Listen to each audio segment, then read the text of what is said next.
नमस्कार दोस्तों, book series Hindi में आपका एक बार फिर स्वागत है। पिछले एपिसोड में हमने the laws of human nature के पहले 9 लॉज को विस्तार से समझा था। आज हम इस किताब के बाकी के 9 लॉज के बारे में बात करेंगे और कुछ और ऐतिहासिक उदाहरणों और वास्तविक जीवन की घटनाओं से इनको समझने की कोशिश करेंगे।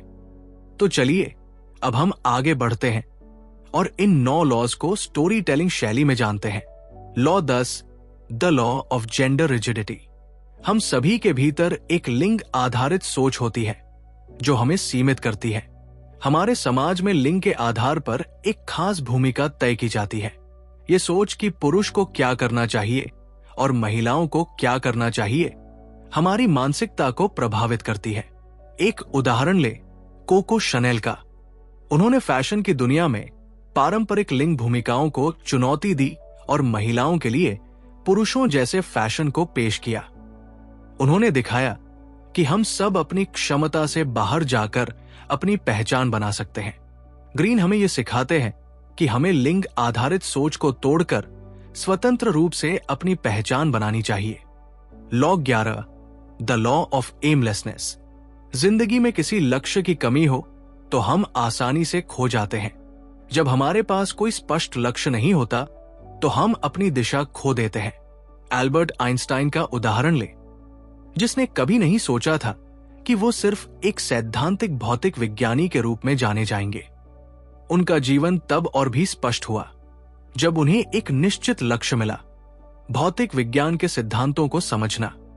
ग्रीन कहते हैं कि हमें अपने जीवन में एक स्पष्ट उद्देश्य और लक्ष्य तय करना चाहिए ताकि हम अपनी ऊर्जा को सही दिशा में लगा सकें। Law 12, the law of conformity. हमारी सामाजिक स्थिति और विचार दूसरों से प्रभावित होते हैं। हम सबको कभी न कभी ये अनुभव हुआ है कि हम दूसरों से समझौता करने या उनके जैसा बनने के लिए प्रेरित होते हैं। महात्मा गांधी का उदाहरण ले, जिन्होंने ब्रिटिश साम्राज्य के खिलाफ विरोध करते हुए भी किसी और की कॉपी करने के बजाय अपनी असल पहचान पर जोर दिया। उन्होंने सत्य और अहिंसा के सिद्धांतों का पालन करते हुए दुनिया को यह दिखाया कि आप अपनी अलग पहचान बना सकते हैं, चाहे दूसरों से कितना भी दबाव क्यों न हो।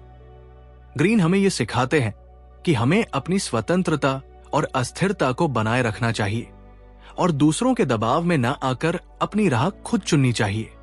Law 13, the law of fickleness. मनुष्य का स्वभाव बदलने की प्रवृत्ति होती है। इंसान का स्वभाव अस्थिर और बदलाव को अपनाने वाला होता है। ये एलिजाबेथ आई की कहानी से समझा जा सकता है, जिन्होंने ब्रिटिश साम्राज्य को अपनी स्ट्रैटेजिक सोच से महान बनाया, लेकिन समय के साथ उनका रुख बदलता गया। उनके फैसले अक्सर एक ही परिस्थिति के आधार पर नहीं होते थे, बल्कि बदलते समय के अनुसार। ग्रीन बताते हैं कि अगर हम इंसानी स्वभाव को समझते हैं तो हम जान सकते हैं कि लोग आसानी से अपने रुख बदल सकते हैं। इसलिए हमें अपनी योजनाओं को लचीला रखना चाहिए। Law 14, the law of aggression. हमारा दिमाग अपनी असुरक्षा को छिपाने के लिए आक्रामक हो सकता है। कभी आपने देखा है कि जब हम डरते हैं या असुरक्षित महसूस करते हैं तो हम अधिक आक्रामक हो जाते हैं। नेपोलियन बोनापार्टे का उदाहरण ले, जिसने अपनी असुरक्षा को छिपाने के लिए दूसरों पर आक्रमण करना शुरू किया। हालांकि यही उसकी असुरक्षा और आक्रामकता का कारण बनी, जो अंततः उसकी हार का कारण बनी। ग्रीन हमें यह सिखाते हैं कि अगर हम अपनी असुरक्षा को समझें और इसे नियंत्रित करें तो हम अपने आक्रामक व्यवहार को रोक सकते हैं और जीवन में शांति पा सकते हैं। Law 15, the law of generational myopia. हम एक पीढ़ी के दृष्टिकोण से ही सोचते हैं। हर पीढ़ी अपनी समस्याओं और चुनौतियों से जूझती है और यही सोच एक पीढ़ी से दूसरी पीढ़ी में गुजरती है। चार्ल्स डार्विन ने इसे समझा था जब उन्होंने ये पाया कि मनुष्य का विकास समय और परिवर्तन के साथ होता है। हमें अपनी पीढ़ी की सोच से बाहर निकलकर नई दृष्टि अपनानी चाहिए। ग्रीन का कहना है कि हमें अपनी सोच को समय के अनुसार ढालना चाहिए और पीढ़ीगत भ्रमों से बाहर निकलना चाहिए। Law 16, the law of gender stereotypes. हम लिंग के आधार पर स्थिर विचार बनाते हैं। समाज में हम अक्सर लिंग आधारित पूर्वधारणाओं को मानते हैं, जैसे कि एक महिला को कोमल और एक पुरुष को साहसी माना जाता है। रोजा पार्क्स ने इस पूर्वधारणा को चुनौती दी जब उन्होंने बस में काले लोगों के अधिकारों के लिए आवाज उठाई, जबकि उस समय की सामाजिक मान्यता के अनुसार महिलाएं सार्वजनिक रूप से इतना साहस नहीं दिखा सकती थी। ग्रीन का मानना है कि हमें लिंग आधारित सोच को छोड़कर व्यक्तित्व की वास्तविकता को समझना चाहिए और इसे स्वीकार करना चाहिए। Law 17, the law of death denial. हम अक्सर मृत्यु और उसके भय से भागने की कोशिश करते हैं। मृत्यु का विचार हमारे दिमाग में डर पैदा करता है, लेकिन स्टीव जॉब्स जैसे व्यक्ति ने यह सिखाया कि मृत्यु से डरने के बजाय हमें अपने जीवन का उद्देश्य समझना चाहिए। उन्होंने कहा था, your work is going to fill a large part of your life and the only way to be truly satisfied is to do what you believe is great work. उनकी ये सोच हमें जीवन में हर पल को पूरी तरह से जीने के लिए प्रेरित करती है।